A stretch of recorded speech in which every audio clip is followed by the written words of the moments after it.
معزز سامعین السلام علیکم۔ پیش خدمت ہے انوار علیگی کا مشہور ناول بچھو، جسے میں آپ سب کے سامنے پیش کر رہی ہوں شیطان کی چیلی کے نام سے۔ آپ سب سے گزارش ہے کہ میری ویڈیوز کو زیادہ سے زیادہ لائک اور شیئر کر کے میری حوصلہ افزائی کیجیے تاکہ میں اسی طرح اچھی اچھی کہانیاں آپ کے پیش خدمت کر سکوں۔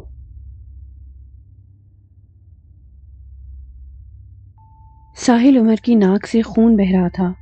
یہ خون بہہ کر اس کے ہونٹوں پر آ گیا تھا، لیکن ساحل کو مطلق احساس نہ تھا۔ وہ اماں کو حواس باختہ دیکھ کر پریشان ہو گیا۔ اماں، فون پر کون تھا؟ اس نے پوچھا۔ اماں نے اس کی بات کا کوئی جواب نہ دیا۔ وہ تیزی سے اس کے نزدیک آئیں اور گھبرا کر بولی، یہ تمہیں کیا ہوا؟ ساحل نے عجیب سی نظروں سے اماں کو دیکھا۔ میں کچھ پوچھ رہا ہوں، یہ کچھ جواب دے رہی ہیں۔ مجھے تو کچھ نہیں ہوا، پر اماں کو ضرور کچھ ہوا ہے۔ اس بات کی تصدیق کے لیے اس نے عذرا کی طرف منہ موڑا۔ ساحل کا چہرہ دیکھتے ہی عذرا کی رنگت سفید پڑ گئی۔ ارے خون! وہ گھبراہٹ میں اتنا ہی بول پائی۔ اب خون بہتا ہوا اس کے ہونٹوں پر پھیل چکا تھا۔ عذرا کی گھبراہٹ نے اسے اپنے ہونٹوں پر انگلی پھیرنے پر مجبور کر دیا۔ اسے اپنی انگلی پر چپچپاہٹ محسوس ہوئی تو اس نے اپنی انگلی کو دیکھا۔ انگلی کو دیکھ کر اس کے ہوش اڑ گئے۔ ارے یہ کیا ہوا؟ یہی تو میں پوچھ رہی تھی۔ تمہاری ناک سے خون نکل رہا ہے اور تمہیں احساس تک نہیں؟ حیرت ہے۔ اماں نے کہا، شاید تمہاری نکسیر پھوٹ گئی ہے۔ واش روم میں جا کر ناک میں ٹھنڈا پانی ڈالو۔ ساحل فوراً اٹھ گیا۔ واش روم میں جا کر آئینے میں اس نے اپنی صورت دیکھی تو صورتحال کو سنگین پایا۔ اس کی ناک کے ایک نتنے سے دھیرے دھیرے خون بہہ رہا تھا۔ اس نے جلدی جلدی اپنی ناک دھوئی، اس میں پانی چڑھایا۔ اتنے میں اماں جگ میں ٹھنڈا پانی لے آئیں۔ اس نے جگ لے کر ٹھنڈا پانی اپنی ناک میں ڈالا، پھر لاؤنج میں آ کر بیٹھ گیا۔ عذرا اور اماں بھی وہی بیٹھی تھیں۔ خون رک گیا؟ اماں نے اس کے چہرے کی طرف دیکھتے ہوئے پوچھا۔ ہاں اماں، رک تو گیا ہے۔ ساحل نے سوچتے ہوئے کہا۔ اماں، ٹیلی فون پر کون تھی؟ ارے وہی بدذات برکھا تھی، اماں نے غصے سے جواب دیا۔ کیا کہہ رہی تھی؟ اس نے پوچھا۔ بکواس کر رہی تھی، اماں نے سرسری سے انداز میں کہا، پھر اچانک بولی، ارے یہ خون تو پھر نکلنے لگا۔ یہ سنتے ہی ساحل نے فوراً واش روم کا رخ کیا۔ اس نے ناک اچھی طرح دھوئی، کئی مرتبہ ٹھنڈا پانی ناک میں چڑھایا۔ خون ایک مرتبہ پھر رک گیا، لیکن کچھ ہی دیر گزری تھی کہ پھر ناک سے خون نکلنے لگا۔ اس طرح خون بند ہوتے نکلتے پوری رات آنکھوں میں نکل گئی۔ وہ اگر سیدھا لیٹ جاتا تو خون ناک سے بہنا شروع ہو جاتا، لیکن کچھ ہی دیر بعد ایسا محسوس ہوتا جیسے خون حلق میں جمع ہو رہا ہو۔ وہ واش روم میں جا کر تھوکتا تو واش بیسن خون سے سرخ ہو جاتا۔ اگر وہ کروٹ سے لیٹتا تو خون فوراً باہر نکلنے لگتا۔ یہی حالت بیٹھنے پر تھی۔ کئی تولیے خون میں بھر گئے تھے، لیکن خون تھا کہ بند ہونے کا نام نہیں لے رہا تھا۔ اماں نے کئی مرتبہ اسے اسپتال چلنے کو کہا تھا، ناصر مرزا سے بات کرنے کو کہا تھا، لیکن نہ وہ اسپتال گیا تھا اور نہ ہی اماں کو ناصر مرزا کو خبر دینے دی تھی۔ وہ اسے اتنی رات گئے پریشان نہیں کرنا چاہتا تھا۔ اسپتال اس لیے نہیں گیا تھا کہ وہ اس بات کو نکسیر پھوٹنے کا عمل سمجھ رہا تھا۔ اس کا خیال تھا کہ کسی وقت یہ خون خود بخود ٹھیک ہو جائے گا۔ صبح ہوتے ہوتے اس کا خاصا خون بہہ گیا۔ وہ نڈھال ہو کر گر پڑا۔ اس نے کروٹ لے کر تولیہ ناک کے نیچے رکھ لیا۔ خون بہہ بہہ کر جذب ہوتا رہا۔ اب اماں کے ضبط کے سارے بندھن ٹوٹ گئے۔ انہوں نے ناصر مرزا کو فون کر کے رات کی ساری روداد اس کی گوشے گزار کر دی۔ ساری بات سن کر اس نے خفگی کا اظہار کیا۔ یہ ساحل آخر کب مجھے اپنا دوست سمجھے گا؟ تمہارے آرام میں خلل کی وجہ سے ساحل نے تمہیں فون نہیں کرنے دیا۔ اماں نے بات نبھانے کی کوشش کی۔ آدھے گھنٹے کے اندر اندر ناصر مرزا ساحل کے گھر پہنچ گیا۔ اس نے گھر میں گھستے ہی چٹکی بجا کر کہا، ساحل فٹافٹ تیار ہو جاؤ۔ اسپتال جانا ہے؟ ساحل نے کھڑے ہوتے ہوئے کہا۔ نہیں، ناصر مرزا نے انکار میں گردن ہلائی، یہ اسپتال کا کیس نہیں۔ تو پھر؟ اس نے سوال کیا۔ ہم حافظ موسیٰ کے پاس چلیں گے، ناصر مرزا بولا۔ وہ سفلی والی اپنا رنگ دکھا رہی ہے۔ ہاں ناصر، تم ٹھیک کہہ رہے ہو، اگر یہ نکسیر پھوٹنے کا معاملہ ہوتا تو خون کب کا بند ہو چکا ہوتا۔ اماں بھی ناصر مرزا کے فیصلے کی تائیدی تھی۔ عذرا کی عجیب کیفیت تھی، وہ بالکل خاموش تھی۔ پوری رات اس نے بھی جاگ کر گزار دی تھی۔ خون دیکھ کر اس کا دل کانپ رہا تھا، چہرے سے افسردگی ظاہر ہو رہی تھی۔ ناصر مرزا نے ایک نظر اس کے چہرے کی طرف دیکھا۔ اس کی صورت دیکھ کر اس نے اسے دلاسا دینے کی کوشش کی۔ عذرا پریشان مت ہو، ساحل ٹھیک ہو جائے گا۔ جی، اس نے بہت دھیرے سے کہا اور ساحل کی طرف پر امید نظروں سے دیکھا۔ اللہ کرے ایسا ہی ہو۔ عذرا، میں حافظ موسیٰ کی طرف جا رہا ہوں۔ ساحل نے روئی رکھ کر ناک پر پٹی باندھ لی تھی۔ اس طرح اس کی صورت مزید خوفناک ہو گئی تھی، لیکن بہتے خون کا اس سے بہتر کوئی علاج نہ تھا۔ عذرا انہیں دروازے تک چھوڑ آئی۔ جب وہ حافظ موسیٰ کے گھر کے دروازے پر پہنچے تو سورج اچھی طرح نکل آیا تھا۔ ناصر مرزا گھنٹی بجانے لگا تو اس نے دیکھا کہ گیٹ تھوڑا سا کھلا ہوا ہے۔ اس نے سوچا گھنٹی بجائے بغیر گھر میں داخل ہو جائے۔ حافظ موسیٰ تک پہنچنے کے لیے گھر کے اندر تو جانا نہیں پڑتا تھا، لیکن پھر وہ یہ سوچ کر رک گیا کہ اس طرح گھر میں داخل ہو جانا کسی طور مناسب نہیں، اسے گھنٹی بجانی چاہیے۔ ابھی وہ بیل بجانے کے لیے بٹن پر ہاتھ رکھنا ہی چاہتا تھا کہ اچانک گیٹ کھلنے کی کھڑکھڑاہٹ سنائی دی۔ گیٹ سے 10-12 سال کا بچہ نکلا۔ اس نے طائرانہ نظر ناصر مرزا پر ڈالی اور سوالیہ نظروں سے اسے دیکھا۔ جی فرمائیے، حافظ موسیٰ سے ملنا ہے، اندر آ جائیے، اس لڑکے نے بلا تعمل کہا اور پھر فوراً ہی گیٹ کے اندر چلا گیا۔ وہ دونوں گیٹ کے اندر داخل ہوئے تو انہیں وہ لڑکا کہیں نظر نہ آیا۔ ناصر مرزا حافظ موسیٰ کے ٹھکانے سے واقف تھے، اس لیے اس نے ساحل کا ہاتھ پکڑا اور مکان کے پچھواڑے کی طرف بڑھنے لگا۔ دروازہ کھلا ہوا تھا۔ حافظ موسیٰ درخت کے نیچے کھرے پلنگ پر اپنی لاٹھی دونوں ہاتھوں میں تھامے مخصوص انداز میں بیٹھے ہوئے تھے۔ موسم تھوڑا سا ٹھنڈا تھا، اس لیے ان کے کندھے پر ایک چادر پڑی تھی۔ ناصر مرزا نے کھلے دروازے پر کھڑے ہو کر کیواڑ تھپتھپایا۔ دروازے کی آواز سن کر حافظ موسیٰ نے اپنا چہرہ اٹھایا اور پوچھا، کون ہے بھائی؟ ناصر مرزا اور ساحل عمر، ناصر مرزا نے جواب دیا۔ اچھا، حافظ موسیٰ نے خوشگوار لہجے میں کہا، آ جاؤ بھائی، دروازے پر کیوں کھڑے ہو؟ چلو، ناصر مرزا ساحل عمر سے مخاطب ہو کر بولا۔ ساحل دروازے میں داخل ہو گیا، اس کے پیچھے ناصر مرزا۔ دونوں نزدیک پہنچ کر خاموش کھڑے ہو گئے۔ آؤ بھائی بیٹھ جاؤ، کھڑے کیوں ہو؟ حافظ موسیٰ نے چارپائی کی طرف اشارہ کیا۔ ناصر مرزا نے ساحل کو اس کے نزدیک بٹھایا اور خود ذرا پیچھے پائنتی کی طرف بیٹھ گیا۔ بہت خاموشی ہے، خیر تو ہے؟ حافظ موسیٰ نے مسکراتے ہوئے پوچھا۔ حافظ صاحب خیر نہیں ہے، ناصر مرزا بولا، برکھا نے عذاب میں مبتلا کر دیا ہے۔ اچھا، وہ سفلی والی؟ حافظ موسیٰ نے سوچتے ہوئے کہا۔ وہ کیا کہتی ہے؟ وہ تماشے دکھا رہی ہے، اس نے ساحل کا راتوں کا چین چھین لیا ہے، ناصر مرزا نے فکر مند ہو کر کہا۔ وہ تماشے والی عورت ہے، اس نے تماشا ہی دکھانا ہے، اور کیا کرنا ہے؟ آخر ہوا کیا؟ حافظ موسیٰ کے سوال کے جواب میں شادی کی رات سے اب تک اس نے جو کارروائی کی تھی وہ حافظ موسیٰ کی گوشے گزار کر دی۔ ساری بات سن کر حافظ موسیٰ گویا ہوئے، خون ابھی تک جاری ہے؟ جی، اس مرتبہ ساحل نے جواب دیا۔ حافظ موسیٰ نے لاٹھی دونوں ہاتھوں سے پکڑ کر اس میں بنی آنکھ پر اپنی بے نور آنکھ رکھ دی۔ چند لمحے وہ اسی طرح بیٹھے رہے، پھر لاٹھی اٹھا کر اپنی گردن اونچی کر لی اور ایک ٹھنڈا سانس بھرا۔ اچھا۔ ساحل عمر نے ناصر مرزا کی طرف دیکھا۔ دونوں اس اچھا کا مطلب نہ سمجھ سکے۔ خیر، کوئی بات نہیں۔ وہ جیسے اپنے آپ سے ہم کلام تھے، انداز کچھ تنبیہی تھا۔ کیا ہوا حافظ صاحب؟ ناصر مرزا نے آہستگی سے پوچھا۔ ناصر مرزا، وہ چاقو کہاں ہے؟ میرے پاس ہے حافظ صاحب، ناصر مرزا بولا۔ اس چاقو کی نوک سے اس درخت کی جڑ سے تھوڑی سی مٹی کھود کر میرے پاس لے آؤ، حافظ موسیٰ نے ہدایت کی۔ جی اچھا۔ یہ کہہ کر ناصر مرزا نے اپنی پینٹ کی جیب سے چاقو نکالا اور پھر نیم کے درخت کی جڑ میں بیٹھ کر تھوڑی سی مٹی کھود کر اپنی ہتھیلی پر رکھی اور ان کے نزدیک آ کر ہاتھ پھیلا دیا۔ یہ لیجئے۔ حافظ موسیٰ نے ہاتھ بڑھایا۔ ناصر مرزا نے اپنا ہاتھ ان کے ہاتھ سے مس کیا۔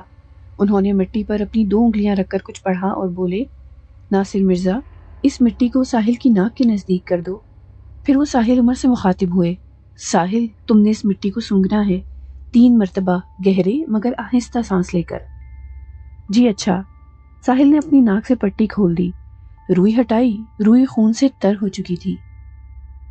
ناصر مرزا نے اپنی ہتھیلی آگے کی۔ ساحل نے اس کے ہاتھ کو اپنے دونوں ہاتھوں میں پکڑ کر آگے کھینچا۔ ناک کے نزدیک لا کر اس نے اس مٹی کو سونگھا۔ اس مٹی میں گلاب کی سی خوشبو تھی۔ اس نے 3 گہرے سانس لیے۔ اسے فوری طور پر سکون محسوس ہوا، ساتھ ہی بہتا ہوا خون بند ہو گیا۔ کچھ سکون ملا؟ انہوں نے پوچھا۔ نہ صرف سکون ملا بلکہ ناک سے خون آنا بھی بند ہو گیا۔ ناصر مرزا، یہ مٹی تم نے جہاں سے کھودی تھی اسے وہیں ڈال دو۔ ناصر مرزا نے فوراً حکم کی تعمیل کی۔ ساحل، اب تم میری ایک بات غور سے سن لو، لیکن میری بات سن کر پریشان بالکل مت ہونا۔ جی فرمائیے۔ ساحل نے اس کی طرف دیکھا۔ وہ سفلی والی اب تمہاری جان کے در پہ ہو گئی ہے، اس پر جنون سوار ہو گیا ہے، انتقام کی آگ میں اندھی ہو گئی ہے۔ خیر، ڈرنے کی کوئی بات نہیں، وہ تمہاری موت نہیں بن سکتی، وہ خود اپنی موت ہے۔ اب تمہیں ایک کام کرنا ہے۔ وہ تلوار کہاں ہے؟ گھر پر ہے، ساحل نے جواب دیا۔ یہ کام تمہیں 12 بجے سے پہلے کرنا ہے، حافظ موسیٰ نے ہدایت کی۔ یہاں سے واپس جا کر یہ کام جتنی جلد ممکن ہو سکے کر لینا۔ اس تلوار کو تم اپنے گھر کے پچھواڑے ایک خاص مقام پر، جس کی نشاندہی خود بخود ہو جائے گی، اس تلوار کو زمین میں دستے تک اتار دینا۔ کچھ پڑھنا بھی ہوگا؟ اس نے دریافت کیا۔ ہاں بالکل، میں تمہیں بتاتا ہوں کیا پڑھنا ہے اور کیا کرنا ہے۔ میری بات بہت غور سے سنو۔ حافظ موسیٰ نے پھر پوری تفصیل سے ساحل کو سب کچھ سمجھا دیا۔ سمار ملوک کی وہ خاندانی تلوار جسے وہ مقدس کہتا تھا اور جس تلوار سے ساحل عمر نے رائن کا خاتمہ کیا تھا، وہ تلوار ساحل عمر نے اپنی کپڑوں کی الماری میں ایک کونے میں کھڑی کر دی تھی۔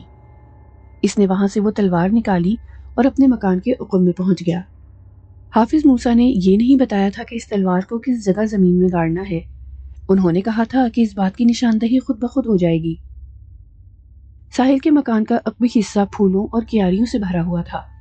جب وہ تلوار لے کر عقبی حصے میں پہنچا تو اسے وہ جگہ فوراً ہی نظر آ گئی۔ حافظ موسیٰ نے سچ کہا تھا، اس جگہ کی نشاندہی بہت واضح انداز میں کر دی گئی تھی۔ مغربی دیوار کے سائے میں ایک گلاب کے پودے کے نزدیک پھولوں کی پتیوں سے ایک دائرہ بنا ہوا تھا۔ یہ گلاب کی پتیاں تھیں اور ان کا رنگ زرد تھا۔ وہ اس دائرے کے نزدیک گھٹنوں کے بل بیٹھ گیا اور اس نے تلوار کا دستہ دونوں ہاتھوں میں تھام کر کچھ پڑھتے ہوئے تلوار زمین پر زور سے ماری۔ تھوڑی سی تلوار زمین میں دھس گئی۔ اب اسے تلوار کو اس طرح پکڑے پکڑے حافظ موسیٰ کی ہدایت کے مطابق پڑھنا تھا۔ ساحل عمر نے پورے اعتماد اور یقین کے ساتھ پڑھنا شروع کیا۔ پڑھتے پڑھتے اس نے محسوس کیا کہ تلوار خود بخود زمین میں دھستی جا رہی ہے۔ آدھے گھنٹے کے بعد جب اس کا عمل مکمل ہوا تو وہ پوری تلوار دستے تک زمین میں دھس چکی تھی۔ مٹی اس قدر نرم ہو گئی تھی کہ وہ تلوار زمین میں بغیر کسی دباؤ کے اندر گھستی چلی جا رہی تھی۔ ساحل عمر نے اس تلوار کا دستہ دونوں ہاتھوں میں تھام رکھا تھا، لیکن اس نے تلوار پر کسی قسم کا زور نہیں ڈالا تھا۔ اس کے باوجود تلوار زمین میں اس طرح اترتی چلی جا رہی تھی جیسے کیک میں چھری۔ عمل مکمل ہونے کے بعد اس نے کھڑے ہو کر تلوار کو دونوں ہاتھوں سے زمین سے کھینچنا چاہا۔ اس کا خیال تھا کہ تلوار زمین سے اسی طرح آرام سے باہر آ جائے گی جس طرح گئی تھی، لیکن تلوار ٹس سے مس نہ ہوئی۔ یوں معلوم ہوتا تھا جیسے اسے پتھریلی زمین میں سیمنٹ کے ذریعے گاڑ دیا گیا ہو۔ ساحل عمر نے وہ تلوار وہیں زمین میں گڑی چھوڑ دی، کیونکہ حافظ موسیٰ نے یہی ہدایت کی تھی۔ ساحل عمر یہ بات سمجھنے سے قاصر تھا کہ انہوں نے ایسی ہدایت کیوں کی تھی، اس کے پیچھے کیا حکمت عملی تھی، جبکہ اسے یہ بات اچھی طرح یاد تھی کہ جب حافظ موسیٰ اس کے گھر آئے تھے تو جاتے ہوئے اس تلوار کو بطور خاص حفاظت کی ہدایت کر کے گئے تھے، کیونکہ ان کے خیال کے مطابق اس تلوار کے پیچھے چور لگیں گے۔ اسی ہدایت کے پیش نظر اس نے تلوار ایک ایسی جگہ رکھ دی تھی کہ چوری کرنے والا اس تلوار تک فوری طور پر نہ پہنچ سکے۔ اب حافظ موسیٰ نے اس تلوار کو کھلے آسمان تلے گڑوا کر چوروں کو کھلی دعوت دے دی تھی کہ دیوار کود کر اندر آؤ اور تلوار اکھاڑ کر لے جاؤ۔ حافظ موسیٰ کا یہ طرز عمل اس کی سمجھ سے باہر تھا۔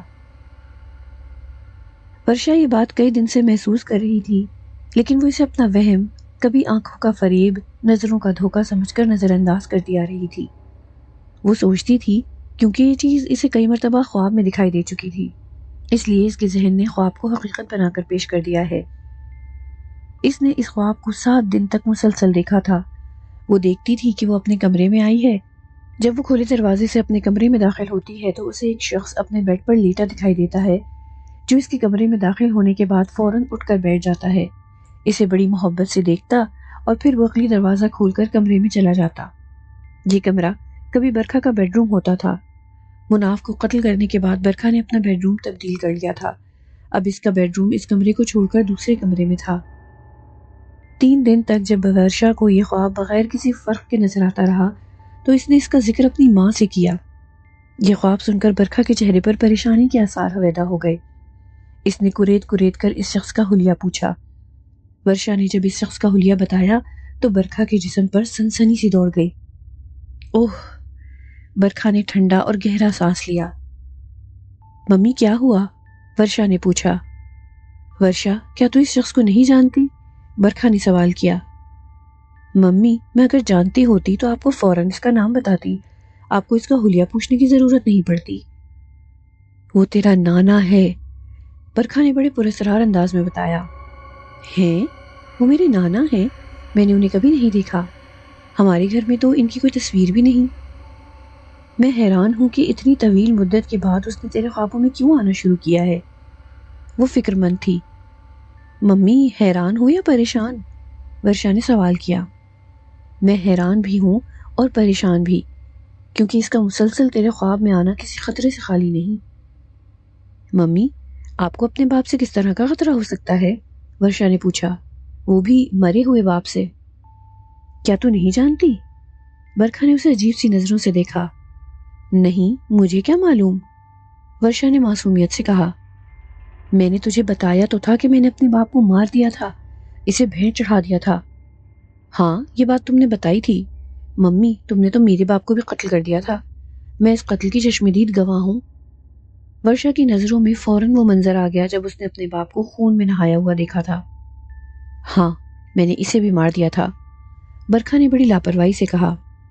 ممی، ابھی تم نے کتنے اور قتل کرنے ہیں؟ کتنے لوگوں کو بھیٹ چڑھانا ہے؟ میری راہ میں جو آئے گا، میرے راستے کی جو رکاوٹ بنے گا، وہ زندہ نہیں بچے گا، برکھا نے بڑے اطمینان سے کہا، جیسے اس نے کسی کو قتل کرنے کی بات نہ کی ہو، کسی کو کھانا کھلانے کی بات کی ہو۔ ممی، چاہے میں ہی کیوں نہ تمہارے راستے میں آ جاؤں؟ ورشا نے اندازہ کرنے کے لیے سوال کیا۔ میں نے کہا نا، جو بھی میرے راستے میں آئے گا مارا جائے گا، چاہے وہ تم ہو یا ساحل۔ ساحل کو بہرحال میں نہیں چھوڑوں گی، میں اس کی موت بن جاؤں گی۔ برکھا کے لہجے میں تپش آ گئی تھی۔ ورشا نے کوئی جواب نہیں دیا، اسے اپنی اوقات کا اچھی طرح پتہ چل گیا تھا، اور یہ بات اسے ہمیشہ سے معلوم تھی کہ جو عورت اپنے باپ کو مار سکتی ہے، شوہر کو مار سکتی ہے، وقت آنے پر وہ اپنی بیٹی کا خاتمہ بھی کر سکتی ہے۔ یہ محض اس کا گمان تھا، لیکن اپنی ماں کے منہ سے صاف صاف سن لینے کے بعد یہ گمان یقین میں بدل گیا تھا۔ پھر اس نے اپنی ماں کے پاس رکنا مناسب نہ سمجھا۔ وہ خاموشی سے اٹھ کر اس کے کمرے سے نکل کر جانے لگی۔ ابھی وہ دروازے پر ہی پہنچی تھی کہ برکھا نے آواز دی، ورشا۔ ورشا اس کی آواز سن کر دروازے پر ہی رک گئی اور سوالیہ نظروں سے اسے دیکھنے لگی۔ میری جان، ناراض ہو گئی؟ برکھا نے اپنے لہجے میں شہد بھر کر کہا۔ ممی، آپ بھی خوب ہیں، ایک طرف مجھے اپنی جان کہتی ہیں، دوسری طرف میری جان لینے کے در پہ ہیں۔ وہ پھیکی مسکراہٹ کے ساتھ بولی۔ ادھر آؤ میرے پاس۔ برکھا نے اسے اپنے پاس بلایا۔ لہجے میں خفگی بھرا پیار تھا۔ جی ممی۔ وہ دروازے پر کھڑی رہی، برکھا کی طرف نہیں بڑھی۔ تب برکھا خود اٹھ کر اس کے نزدیک آئی اور اسے اپنے گلے لگاتے ہوئے بولی، پگلی، میں مذاق کر رہی تھی، بھلا کوئی اپنی جان بھی لیتا ہے؟ تو تو میری جان ہے۔ ورشا نے کوئی جواب نہ دیا، وہ خاموش کھڑی رہی۔ پھر جب اس کے جسم کی بدبو ناقابل برداشت ہو گئی تو ورشا آہستگی سے الگ ہو گئی۔ اچھا ممی۔ ہاں، میں یہ کہہ رہی تھی کہ اب اگر تجھے تیرا نانا نظر آئے تو مجھے بتانا۔ اچھا ممی، وہ بڑی فرما برداری سے بولی اور اس کے کمرے سے نکل آئی۔ ورشا کے نانا کالی داس نے اس کے خواب میں آنے کی شاید قسم کھا لی تھی۔ وہ چوتھے دن بھی اس کے خواب میں آ گیا اور پھر مسلسل آتا رہا، یہاں تک کہ 7 دن پورے ہو گئے۔ برکھا نے ہدایت کی تھی کہ اب کالی داس اس کے خواب میں آئے تو وہ اسے ضرور بتائے۔ ورشا نے برکھا سے ذکر کر دیا۔ برکھا کچھ دیر سوچتی رہی، پھر اس نے ورشا کو ہدایت کی کہ آج رات وہ سونے سے پہلے ایک منتر پڑھ کر سوئے، اس کے بعد وہ کبھی اس کے خواب میں نہیں آئے گا۔ ورشا نے وہ منتر یاد تو کر لیا، مگر اس نے رات کو پڑھا نہیں۔ بھلا اسے اپنے نانا سے کیا دشمنی تھی؟ اگر وہ خواب میں آ رہے تھے تو شوق سے آئیں، وہ اسے کوئی نقصان تو نہیں پہنچا رہے تھے۔ 8ویں رات اس کا نانا بغیر منتر پڑھے ہی اس کے خوابوں سے غائب ہو گیا۔ صبح ہوتے ہی برکھا نے اس سے اس کے خواب کے متعلق دریافت کیا۔ کیا ہوا؟ رات کو تو نہیں آیا وہ؟ نہیں ممی، رات کو وہ خواب میں نہیں دکھائی دیے، ورشا نے بتایا، اور یہ بات سچ تھی۔ یہ سن کر برکھا نے اطمینان کا سانس لیا، جیسے کوئی متوقع خطرہ ٹل گیا ہو۔ لیکن یہ خطرہ ٹلنے والا نہ تھا۔ وہ اگر اس کے خوابوں میں آ رہا تھا اور اسے محبت بھری نظروں سے دیکھ رہا تھا تو یہ سب کچھ بلا مقصد نہ تھا، بلا سبب نہ تھا۔ دوپہر کا کھانا کھا کر جب ورشا اپنے کمرے میں آئی تو ایک دم ٹھٹک گئی۔ خواب والا منظر اس کے سامنے تھا۔ کالی داس اس کے بیڈ پر لیٹا ہوا تھا۔ اسے کمرے میں داخل ہوتا دیکھ کر وہ فوراً اٹھ کر بیٹھ گیا اور اسے بڑی محبت بھری نظروں سے دیکھنے لگا۔ پھر وہ اٹھا اور بغلی دروازے کو کھول کر اندر چلا گیا۔ ورشا بڑی حیران ہوئی۔ اس نے دروازے کو دھکا دے کر دیکھا لیکن وہ دروازہ دوسری طرف سے بند تھا۔ اب اسے یہ منظر اپنی جاگتی آنکھوں کا خواب محسوس ہوا۔ پھر یہ منظر اسے کئی دن تک نظر آیا۔ وہ اسے اپنا وہم، آنکھوں کا فریب، نظروں کا دھوکہ سمجھ کر نظر انداز کرتی رہی، لیکن یہ وہم، فریب یا نظروں کا دھوکہ نہ تھا۔ کالی داس اپنی زندگی میں ایک منصوبہ ساز شخص تھا۔ مرنے کے بعد بھی یہ منصوبہ بندی اس کی روح سے الگ نہ ہوئی تھی۔ یہی وجہ تھی کہ وہ ورشا کے سامنے بہت دھیمے انداز میں زینہ بزینہ آیا تھا۔ اس کے خوابوں میں آنے کے بعد اس نے دوسرا قدم اٹھایا۔ وہ اسے جاگتی آنکھوں سے نظر آیا اور خوابوں کی طرح کئی دن نظر آتا رہا۔ اس طرح ورشا اس سے مانوس ہو گئی۔ اس کے دل سے سارا ڈر و خوف نکل گیا۔ پھر جب ورشا چوتھے دن شام کو اپنے کمرے میں داخل ہوئی تو وہ اٹھ کر کمرے سے غائب نہ ہوا، بیٹھا رہا اور بڑے پیار بھرے انداز میں اسے پکارا، ورشا۔ وہ چیخ کی آواز تھی۔ رات کے سناٹے میں کوئی چیخا تھا۔ یہ ایک مردانہ چیخ تھی اور گھر کے پچھواڑے سے آئی تھی۔ اماں تہجد پڑھ کر ابھی لیٹی تھیں۔ آنکھوں میں ابھی نیند اترنے لگی تھی کہ اس چیخ نے ان کی آنکھوں سے نیند اڑا دی۔ وہ فوراً اٹھ کر بیٹھ گئیں۔ چیخیں رہ رہ کر ابھر رہی تھیں۔ کوئی بڑی بھیانک آواز میں چیخ رہا تھا، ہائے میں مر گیا، مجھے بچاؤ۔ اماں نے فوراً ساحل کے کمرے کا دروازہ بجایا۔ یہ چیخیں عذرا نے بھی سن لی تھیں۔ جب اماں نے دروازہ بجایا تو وہ ساحل کو اٹھا چکی تھی۔ کیا ہوا؟ ساحل نے آنکھیں کھولتے ہوئے پوچھا۔ باہر کوئی چیخ رہا ہے، عذرا نے بتایا۔ اتنے میں دروازے پر اماں نے دوبارہ دستک دی۔ دروازے پر کون ہے؟ ساحل نے پوچھا۔ شاید اماں ہے، عذرا نے کہا اور دروازے کی طرف بڑھی۔ تم ٹھہرو، میں کھولتا ہوں دروازہ۔ دروازے پر اماں پریشان کھڑی تھی، گھبرا کر بولی، ساحل گھر کے پیچھے کوئی ہے؟ اچھا میں دیکھتا ہوں۔ ہائے تم اکیلے مت جاؤ۔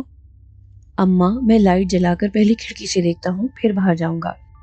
ساحل نے اماں کو تسلی دی۔ ساحل نے باہر دیوار پر لگی ٹیوب لائٹ روشن کی اور پھر پچھلی کھڑکی کا پردہ ہٹا کر باہر جھانک کر دیکھا۔ باہر کا منظر ہی عجیب تھا۔ کوئی شخص گھٹنوں کے بل بیٹھا ہوا تھا اور اس کے دونوں ہاتھ تلوار کے دستے پر تھے اور وہ بار بار اپنے جسم کو حرکت دے رہا تھا۔ اس نے چیخنا بند کر دیا تھا۔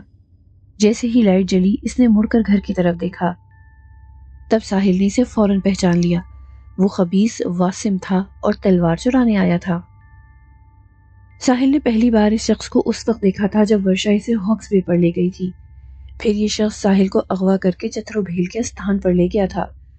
ساحل اس بات کو اچھی طرح جانتا تھا کہ یہ برکھا کا خاص خادم ہے، اس کے اشارے پر جان دینے والا۔ ساحل صاحب، بھگوان کے واسطے مجھے معاف کر دیں، آئندہ میں یہاں کبھی نہ آؤں گا، وہ روشنی ہوتے ہی زور سے بولا۔ ساحل نے اس کے ہاتھوں کو غور سے دیکھا۔ تب اس پر انکشاف ہوا کہ اس کے دونوں ہاتھ دستے پر جمے ہوئے ہیں۔ اس کے ہاتھ جیسے چپک گئے تھے۔ وہ باوجود کوشش کے اپنے ہاتھ الگ نہیں کر پا رہا۔ اب ساحل پر حافظ موسیٰ کا طرز عمل واضح ہوا۔ انہوں نے اس تلوار کو باہر گڑوا کر جو چوروں کو دعوت دی تھی تو کچھ غلط نہیں کیا تھا۔ یہ تلوار چور کے لیے پھندا ثابت ہوئی تھی۔ واسم کو دیکھ کر ساحل کے تن بدن میں غصے کی آگ بھڑک اٹھی۔ وہ گھر کا پچھلا دروازہ کھول کر باہر نکلا اور واسم کے نزدیک پہنچتے ہی اس کے جسم پر ایک زوردار لات جمائی اور غصے سے بولا، کتے کے بچے، تجھے یہاں تیری موت کھینچ لائی۔ ساحل صاحب، مجھے اس مصیبت سے نجات دلا دیں، مجھے معاف کر دیں، میرے ہاتھ تلوار سے چپک گئے ہیں اور ہاتھوں میں سوئیاں سی چبھ رہی ہیں۔ خبیث کی اولاد، تو یہاں کرنے کیا آیا تھا؟ ساحل عمر نے غصے سے پوچھا۔ ساحل صاحب، میں آپ کو ہر بات صاف صاف بتا دوں گا، میرے ہاتھ آزاد کروا دیں، میں بہت تکلیف میں ہوں۔ اب آزادی کو بھول جا، پہلے یہ بتا کہ تجھے یہاں بھیجا کس نے اور کیوں؟ مجھے یہاں برکھا دیوی نے بھیجا تھا، میں یہ تلوار چرانے آیا تھا۔ تو پھر لے جا، چرا اس تلوار کو، تلوار تیرے ہاتھوں میں ہے، جا جلدی کر۔ ساحل تنزن ہنسا۔ مجھ سے غلطی ہو گئی، مجھے معاف کر دیں۔ معاف کیسے کر دوں؟ تجھے یاد ہوگا کہ تو مجھے نیم بے ہوشی کے عالم میں اغوا کر کے چترو بھیل کے استھان پر لے گیا تھا۔ تو نے میری موت کا سامان کر دیا تھا۔ میں مجبور ہوں، برکھا دیوی کے ہر حکم کا پابند۔ ان کی شکتی نے مجھے جکڑ رکھا ہے۔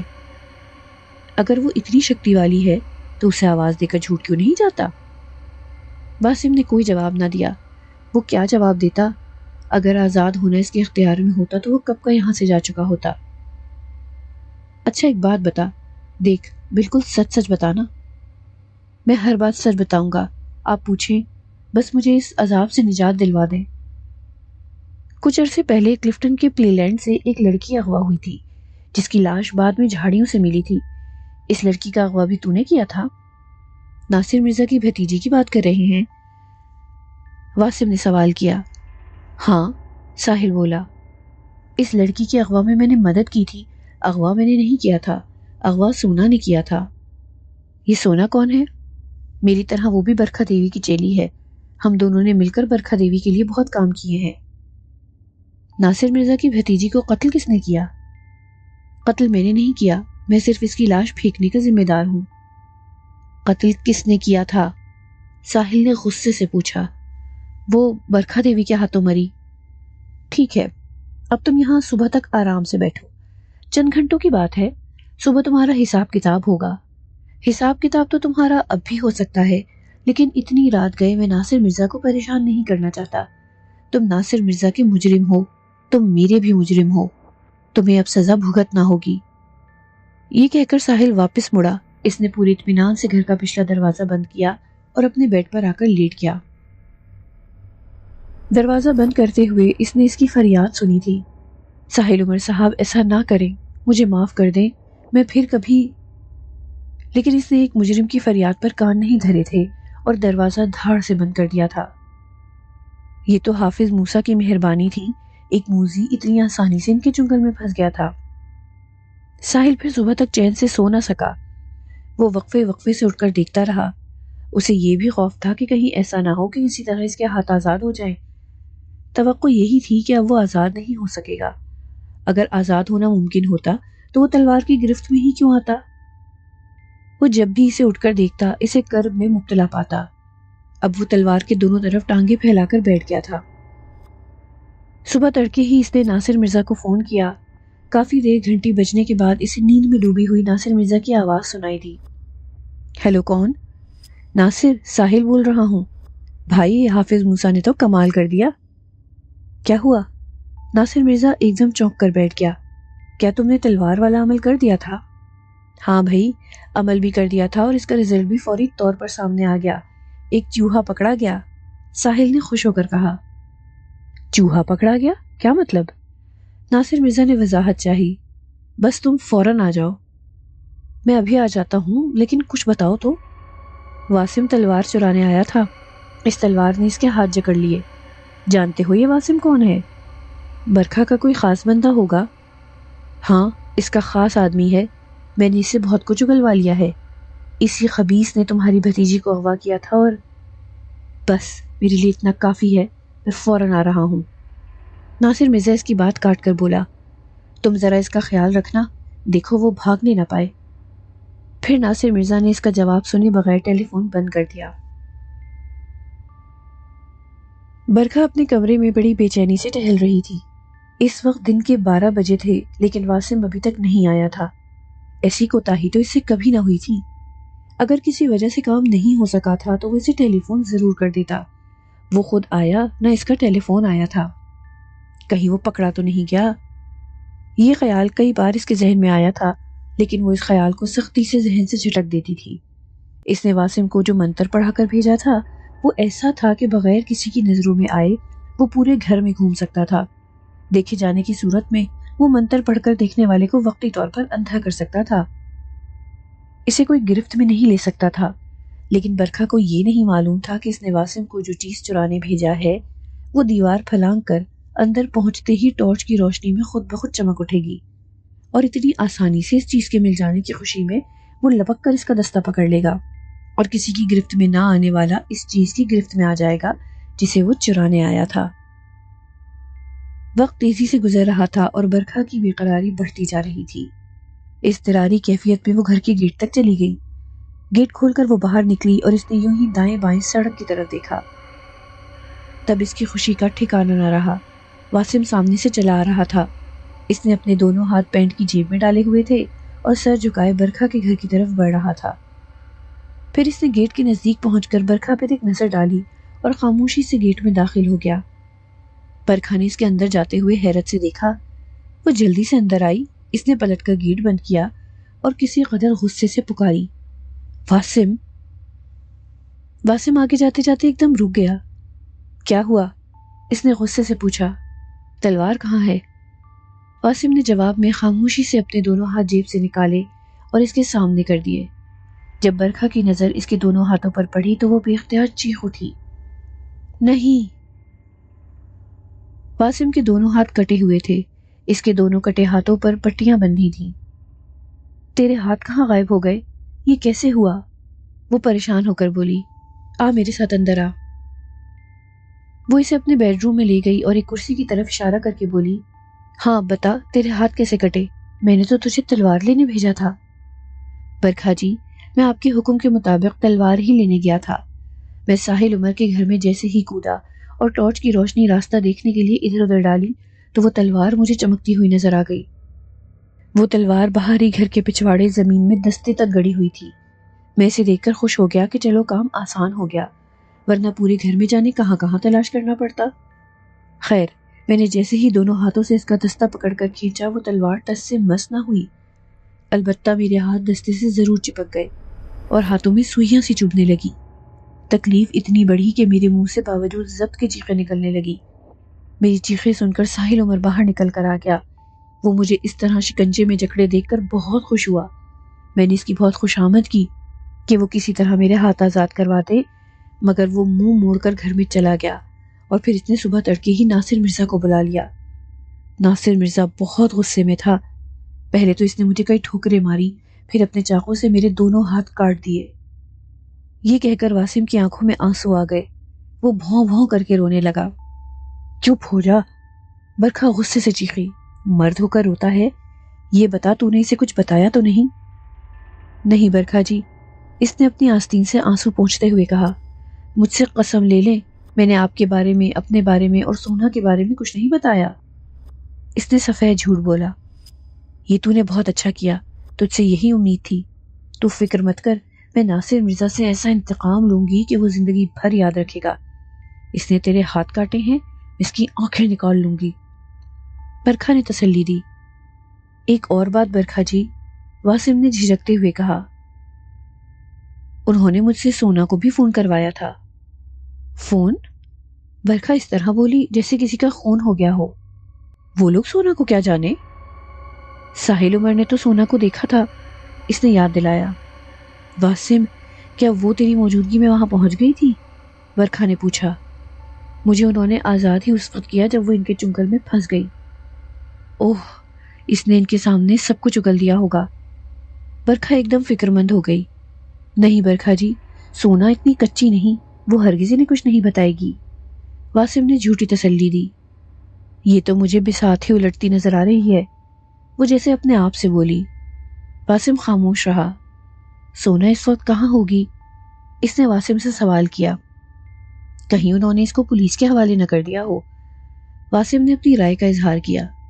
اگر ایسا کر دیا ہوگا تو اچھا ہے، ابھی پولیس اسٹیشن سے فون آ جائے گا، وہ آدھا گھنٹہ بھی پولیس کی تحویل میں نہیں رہے گی۔ لیکن میں جانتی ہوں وہ ایسا ہرگز نہیں کریں گے، وہ پولیس میں میرے تعلقات سے اچھی طرح واقف ہیں۔ وہ اب دونوں ڈائریکٹ ایکشن کے قائل ہو گئے ہیں۔ معلوم ہوتا ہے وہ اچھی طرح جان گئے ہیں کہ پولیس کبھی کسی مجرم کا کچھ نہیں بگاڑ سکتی۔ اب سونا کے بارے میں کیسے پتا کروں؟ تو اسے ان کے حوالے کر کے وہاں سے نکل آیا، برکھا نے تعصب بھرے انداز میں کہا۔ برکھا کی اس بات پر واسم کو اندر ہی اندر بڑا غصہ آیا کہ ایک تو اس نے اپنے دونوں ہاتھ اس کے لیے کٹوا دیے، اب وہ سونا کو بھی وہاں چھوڑ کر نہ آتا، پھر تو اس کی لاش ہی آتی۔ اتنے میں کال بیل کی آواز سنائی دی۔ برکھا فوراً اٹھ گئی۔ وہ واسم کو بیٹھے رہنے کا اشارہ کر کے باہر نکل آئی۔ وہ تیزی سے چلتی ہوئی گیٹ تک پہنچی۔ گیٹ کھولا تو سامنے سونا نظر آئی۔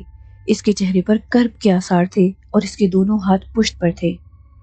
سونا، اپنے ہاتھ میرے سامنے کر، برکھا نے عجیب سے لہجے میں کہا۔ سونا نے خاموشی سے اپنے دونوں ہاتھ اس کے سامنے کر دیے اور بے اختیار رو پڑی۔ اس کے دونوں ہاتھ کٹے ہوئے تھے اور دونوں کٹے ہاتھوں پر پٹیاں بندھی تھیں۔ تیرے ہاتھ کس نے کاٹے؟ وہ ناگن کی طرح پھنکاری۔ ناصر مرزا نے، سونا روتے ہوئے بولی۔ ناصر مرزا، میں تجھے کچا چبا جاؤں گی، وہ انتہائی طیش میں چیخے۔ اندھیری رات کا پچھلا پہر، ٹھنڈی سنسناتی ہوا، جھینگروں کا شور، پیپل کی کھڑکڑاہٹ، گلی میں بھونکتے کتے، ان سب چیزوں نے مل کر برکھا کے بنگلے کو انتہائی بھیانک بنا دیا تھا۔ برکھا اپنے بنگلے کے پچھلے حصے میں پیپل کے درخت کے نیچے پانی بھرے حوض میں کھڑی تھی۔ اس کا آدھا جسم ٹھنڈے پانی کے اندر تھا اور آدھا باہر۔ وہ دونوں ہاتھ جوڑے، سر جھکائے کسی مجسمے کی طرح ساکت کھڑی تھی۔ اس کے ہونٹ ہل رہے تھے۔ حوض کے چاروں طرف 21 دیے روشن تھے۔ عمل کا وقت پورا ہو رہا تھا۔ آہستہ آہستہ سارے دیے خود بخود بجھتے جا رہے تھے۔ بس 3 دیے جل رہے تھے۔ اب ان تینوں دیوں کو ایک ساتھ بجھنا تھا اور ان تینوں دیوں کے بجھتے ہی عور کی سواری کو آنا تھا۔ اندھیری رات خوفناک ہوتی جا رہی تھی۔ جھینگروں کا شور مزید بڑھ گیا تھا۔ اڑتی ہوئی چمگادڑوں کی پھڑپڑاہٹ مزید بڑھ گئی تھی۔ علاقے کے کتوں نے اور زور زور سے بھونکنا شروع کر دیا تھا۔ یہ سب علامتیں بتا رہی تھیں کہ وہ شیطان کا بیٹا عور بس آیا ہی چاہتا ہے۔ پھر وہ منحوس گھڑی آ پہنچی جو برکھا کے لیے شبھ گھڑی تھی۔ تینوں دیے بیک وقت بجھ گئے۔ چند لمحوں کے لیے محیب سناٹا چھا گیا۔ ہوا جیسے ساکت ہو گئی۔ پیپل کے پتوں کی کڑکڑاہٹ بند ہو گئی۔ اس کی سواری آ پہنچی تھی۔ برکھا نے حوض کے کنارے رکھی ماچس سے جلدی جلدی سارے دیے روشن کر دیے، اور جب اس نے نگاہ سامنے کی تو وہ شیطان کی اولاد اپنی سواری پر موجود تھا۔ اس کے سامنے ایک 3 فٹ لمبی چھپکلی موجود تھی جس کی زبان باہر نکل رہی تھی، اور چھپکلی کی گردن میں ایک سانپ رسی کی طرح بندھا تھا۔ اس سانپ کی دم عور کے دونوں ہاتھوں میں تھی۔ یہ کوئی 1.5 فٹ لمبا بچھو تھا۔ اس بچھو کی دم اٹھی ہوئی تھی اور اس کی دم کا آخری حصہ چمک رہا تھا، بالکل کسی جگنو کی طرح۔ سواگتم مہاراج، سواگتم۔ برکھا ہاتھ جوڑ کر آدھی جھکی۔ کیا ہوا؟ عور نے پوچھا۔ مہاراج، ان کاریوں کی ستائی ہوئی ہوں، انہوں نے پریشان کر رکھا ہے۔ برکھا روحانسی ہو کر بولی۔ اتنی پاٹ پوجا والی ہے، اتنے جنتر منتر جانتی ہے، اس کے باوجود تجھ سے 2 انکاری قابو میں نہیں آ رہے؟ مہاراج، وہ اکیلے نہیں ہیں، وہ اجالے والے ہیں، ان کے پیچھے روشنی ہے۔ ان کے پیچھے روشنی ہے تو تیرے پیچھے تاریکی ہے، رات ہے، اندھیرا ہے۔ ہاں مہاراج، اسی لیے تو میں نے اپنی تاریک طاقتوں کو آواز دی ہے۔ مہاراج، آپ کو بلایا ہے۔ تو نے بلایا تو ہم آ گئے ہیں، ہم سے جو ہوگا کریں گے۔ میں اپنے باپ سے مدد لوں گا، آخر کو تو اس کی چیلی ہے۔ تو نے جانے کتنے انکاریوں کو اقراری بنایا ہے، شیطان پرست بنایا ہے، تیری بڑی خدمات ہیں۔ عور نے اسے تعریفی نظروں سے دیکھا۔ بس مہاراج، یہ سب آپ کی نظر عنایت ہے۔ وہ ممنون دکھائی دی۔ ہماری جو منظور نظر تھی، اسے تو وہ اس بستی سے نکال لایا، کیا تو جانتی ہے؟ ہاں جانتی ہوں مہاراج، اس نے اس سے شادی کر لی ہے، وہ اب میرے کام کا نہیں رہا۔ تو وہ کون سی میرے کام کی رہی ہے؟ عور نے غصے سے کہا۔ تو جانتی ہوگی؟ ہاں مہاراج، میں جانتی ہوں۔ اب مسئلہ یہ ہے کہ میں اس کی ہتیا کرنا چاہتی ہوں۔ میں نے اس پر کئی حملے کیے ہیں لیکن اس پر کوئی حملہ کارگر نہیں ہو پا رہا۔ سونے پر سہاگا یہ کہ اس نے میرے پیروکاروں کے ہاتھ کاٹ دیے ہیں، اس بات پر مجھے شدید غصہ ہے۔ برکھا غصے سے کانپتی ہوئی بولی۔ تو نہیں جانتی کہ اس نے میرے باپ کی ایک عظیم پیروکار کو، جو صدیوں بعد جاگنے والا تھا، صفحہ ہستی سے مٹا دیا ہے۔ میرے باپ کو اس بات پر کتنا غصہ ہوگا؟ میں نہیں جانتی، برکھا ایک دم چونک کر بولی۔ وہ کون تھا؟ وہ اپنے وقت کا بہت بڑا جادوگر تھا، میرے باپ کا دست و بازو تھا، مگر وہ نہ رہا۔ اب اس کی کھوپڑی جائے عبرت بنی اس بستی کے چوک میں لٹکی ہے۔ اس کا نام رائن تھا، عور نے بتایا۔ اوہ مہاراج، آپ نے بڑی زبردست بات بتائی، میرا کام بن گیا۔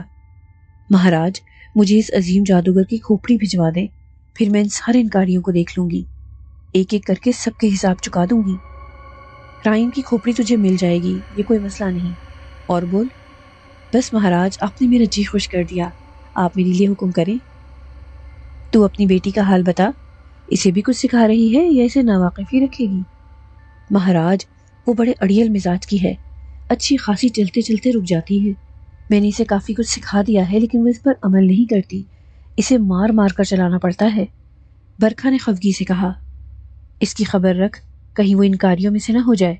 تو جانتی ہے کہ بالآخر اس نے تیری جگہ آنا ہے۔ ہاں مہاراج، جانتی ہوں، میری کوشش یہی ہے کہ اسے وہ سب کچھ سکھا دوں جو میں جانتی ہوں، اب آگے دیوا کالی جو کرے۔ ٹھیک ہے، اچھا اب میں چلتا ہوں، رائن کی کھوپڑی تجھے کل مل جائے گی، اب تو دیے بجھا جلدی کر۔ اور بولا، اچھا مہاراج، آپ کی بڑی مہربانی، آپ آ گئے۔ یہ کہہ کر اس نے دیے کی لو پر ہاتھ رکھ کر تمام دیوں کو بجھا دیا۔ جب اس نے نظر سامنے کی جہاں اور کی سواری تھی وہاں اب کچھ نہ تھا، اندھیرا تھا اور محیب سناٹا۔ دن کا اجالا پھیل چکا تھا، برکھا کے منحوس بنگلے پر اس کے باوجود وحشت برس رہی تھی۔ برکھا شیطان کے بیٹے اؤور سے رات کو ملاقات کے بعد مدہوش سو رہی تھی۔ بیل کی آواز پر ورشا کی آنکھ کھلی۔ کوئی کافی دیر سے گھنٹی بجا رہا تھا، وقفے وقفے سے گھنٹی بجائی جا رہی تھی۔ ورشا فوراً اٹھ کر بیٹھ گئی، پھر وہ اپنے جسم پر کالی چادر ڈال کر دروازے سے باہر آ گئی۔ برآمدے میں کھڑی ہو کر اس نے باہر کا جائزہ لیا۔ برکھا کا دروازہ بند تھا، اس کا مطلب ہے کہ وہ رات کو جاگی تھی، اب بڑی سو رہی تھی۔ پھر وہ خود ہی گیٹ کی طرف بڑھی۔ گیٹ کھولنے سے پہلے اس نے حسب معمول گیٹ کے خلا سے باہر جھانکا، اسے باہر کوئی نظر نہ آیا۔ تب اس نے زور سے پکارا، کون ہے؟ برکھا دیوی ہیں جی؟ باہر سے ایک بھاری مردانہ آواز آئی۔ آپ کون؟ میں جی برکھا دیوی کے لیے سوغات لایا ہوں۔ وہ گیٹ کے سامنے آتے ہوئے بولا۔ وہ تو سو رہی ہیں۔ ورشا نے کسی کو سامنے پا کر خلا میں سے باہر جھانکا۔ وہ ایک اونچے قد کا، گہرے سانولے رنگ کا اور مضبوط کاٹھی کا شخص تھا۔ اس کے چہرے سے خباثت ٹپک رہی تھی، اس کے ہاتھ میں ایک کالے چمڑے کا تھیلا لٹک رہا تھا۔ کوئی بات نہیں، انہیں سونے دیں، آپ ان کی چیز لے لیں۔ اچھا ایک منٹ ٹھہرے، میں گیٹ کھولتی ہوں، ورشا نے کہا اور پھر گیٹ کھول کر جھانکا۔ یہ برکھا دیوی کو دے دیں۔ اس نے چمڑے کا تھیلا آگے بڑھایا۔ ورشا نے وہ چمڑے کا تھیلا تھام لیا اور اس سے پوچھا، اس میں کیا ہے؟ اس میں اس کے لیے قیمتی چیز ہے۔ آپ کون ہیں؟ ورشا نے سوال کیا۔ آپ کا کیا نام ہے؟ میں بے نام ہوں۔ جب وہ تھیلا کھول کر دیکھیں گی تو وہ سمجھ جائیں گی کہ یہ چیز کہاں سے آئی ہے اور کس نے بھیجی ہے۔ یہ کہہ کر وہ واپس پلٹا اور لمبے لمبے ڈب بھرتا اس کی نظروں سے دور ہو گیا۔ ورشا نے فوراً گیٹ بند کر کے اس چمڑے کے تھیلے میں جھانکا۔ تھیلا کافی گہرا تھا، اس کی تہ میں کپڑے میں لپٹی کوئی گول سی چیز نظر آ رہی تھی۔ پتہ نہیں اس میں کیا ہے، یہ ممی روز نت نئی چیزیں منگواتی رہتی ہیں، جانے یہ کہاں آ کر ٹھہرے گی اور کیا کر کے دم لے گی۔ ورشا کے لاشعور میں بچپن سے ہی اپنی ماں کے لیے نفرت تھی، لیکن برکھا کا رویہ اس کے ساتھ بہت اچھا تھا، اس لیے وہ نفرت دبی رہتی تھی۔ جب برکھا کے رویے میں تبدیلی آتی یا وہ اس کی ساحرانہ حرکتوں سے اکتاتی تو وہ نفرت کی چنگاری آہستہ آہستہ سلگ اٹھتی۔ آج کل یہ نفرت بار بار اپنا سر اٹھا رہی تھی۔ برکھا کے دروازے پر پہنچ کر اس نے آہستہ سے دستک دینا چاہی تو دروازہ تھوڑا سا اندر ہو گیا۔ دروازہ کھلا ہوا تھا۔ وہ کمرے میں داخل ہوئی۔ برکھا کچھ اس انداز سے سو رہی تھی کہ ورشا نے ایک لمحے کے لیے سوچا کہ واپس چلی جائے، پھر اس نے پائنتی پڑا ہوا ہلکا سا کمبل برکھا کے جسم پر ڈال دیا۔ تب فوراً ہی برکھا کی آنکھ کھل گئی۔ ورشا کو اپنے کمرے میں دیکھ کر وہ جلدی سے اٹھ کر بیٹھ گئی اور پھر بڑی بے نیازی سے اپنے گرد کمبل لپیٹ لیا۔ اسے دیکھ کر مسکرائی۔ یہ کیا ہے؟ اچانک برکھا کی نظر ورشا کے ہاتھ میں لٹکے چمڑے کے تھیلے پر پڑی۔ پتہ نہیں ممی، ورشا نے کہا، ایک شخص آپ کے لیے دے گیا ہے۔ برکھا نے جلدی سے اس سے وہ تھیلا لے لیا اور پھر اس نے تھیلے کے اندر جھانکا تو بڑی احتیاط سے کپڑے میں لپٹی چیز تھیلے سے باہر نکال لی۔ اس میں کوئی گول سی چیز سفید کپڑے کی پٹیوں میں لپٹی ہوئی تھی۔ اس نے ڈھونڈ کر پٹی کا سرا نکالا اور اس چیز کو بیڈ پر ڈال کر پٹی کھولنے لگی۔ وہ ایک ہی پٹی تھی اور اتنی لمبی تھی کہ برکھا کے بیڈ پر ایک اونچا ڈھیر بن گیا۔ پھر اس میں سے جو چیز برآمد ہوئی اسے دیکھ کر خوشی کے مارے برکھا کی چیخ نکل گئی۔ زندہ باد مہاراج، کالی دیوا کے بیٹے زندہ باد۔ ممی، یہ کیا ہے؟ یہ ایک بہت بڑے جادوگر کا سر ہے۔ ورشا، میں اب دیکھتی ہوں کہ میرا وار کیسے کارگر نہیں ہوتا۔ یہ کہتے کہتے اس کی آنکھوں میں شیطانی چمک آ گئی اور چہرے سے خباثت ٹپکنے لگی۔ ایک بدبو کا بھپکا اس کے جسم سے پھوٹا جو ورشا کے لیے ناقابل برداشت ہو گیا۔ ورشا پھر وہاں نہ ٹھہر سکی۔ ناصر مرزا شام کو اپنے دفتر سے آ کر تھوڑی دیر آرام کی خاطر لیٹ گیا تھا۔ ابھی اسے لیٹے زیادہ دیر نہ ہوئی تھی کہ اچانک اس کی نظر روشن دان پر پڑی اور ایک بھیانک چیخ اس کے منہ سے نکلی۔ ناصر مرزا کی بیوی ساجدہ، جو کچن میں چائے بنانے کی تیاریوں میں تھی، اپنے شوہر کی چیخ سنی تو اللہ رحم کہتی ہوئی کمرے کی طرف بھاگی۔ جب وہ کمرے میں پہنچی تو ناصر مرزا کا حال دیکھ کر سہم گئی۔ ناصر مرزا، جو اچھے تنوتوش اور پروقار شخصیت کا مالک تھا، اس وقت بیڈ پر کسی چوہے کی طرح دبکا بیٹھا تھا اور وہ خوفزدہ آنکھوں سے روشن دان کی طرف دیکھ رہا تھا۔ ساجدہ نے فوراً روشن دان کی طرف دیکھا لیکن اسے وہاں کچھ نظر نہ آیا۔ کیا ہوا؟ ساجدہ ایک دم اپنے شوہر سے لپٹ کر بولی۔ وہ ناصر مرزا نے انتہائی خوفزدہ لہجے میں روشن دان کی طرف اشارہ کیا۔ ساجدہ نے پھر روشن دان کی طرف دیکھا لیکن اسے وہاں کچھ نظر نہ آیا۔ وہاں کیا ہے ناصر؟ وہ پریشان ہو کر بولی۔ وہ مجھے مار دے گا۔ ناصر مرزا کی آواز کانپ رہی تھی خوف کے مارے۔ اللہ ناصر، آپ کو کیا ہو گیا ہے؟ آپ اتنے بہادر انسان اتنے ڈرپوک کیسے ہو گئے؟ ناصر، وہاں کچھ نہیں ہے، میں ہوں آپ کے پاس، آپ ڈرے نہیں۔ ساجدہ نے اس کا ہاتھ پکڑ لیا۔ ساجدہ، مجھے کمبل اڑا دو، وہ مجھے گھور رہا ہے، وہ مجھے مار دے گا۔ ساجدہ نے بغیر کچھ کہے ناصر مرزا کے اوپر کمبل ڈال دیا، اسے چاروں طرف سے اچھی طرح سے ڈھک دیا۔ تب ناصر مرزا، جو بیڈ کے کونے پر ڈرا سہما بیٹھا تھا، آہستہ آہستہ بیڈ پر نیم دراز ہوتا گیا۔ پھر اس پر غشی طاری ہو گئی اور وہ لمبے لمبے سانس لینے لگا۔ آگے کیا ہوا، یہ جاننے کے لیے انتظار کیجیے کہانی کے اگلے حصے کا۔ اگر آپ کو ہماری کہانیاں پسند آ رہی ہیں تو ہمارا چینل ضرور سبسکرائب کریں اور ساتھ ہی ساتھ بیل آئیکن کو بھی دبائیں تاکہ ہماری تمام کہانیاں آپ کو سب سے پہلے مل سکیں۔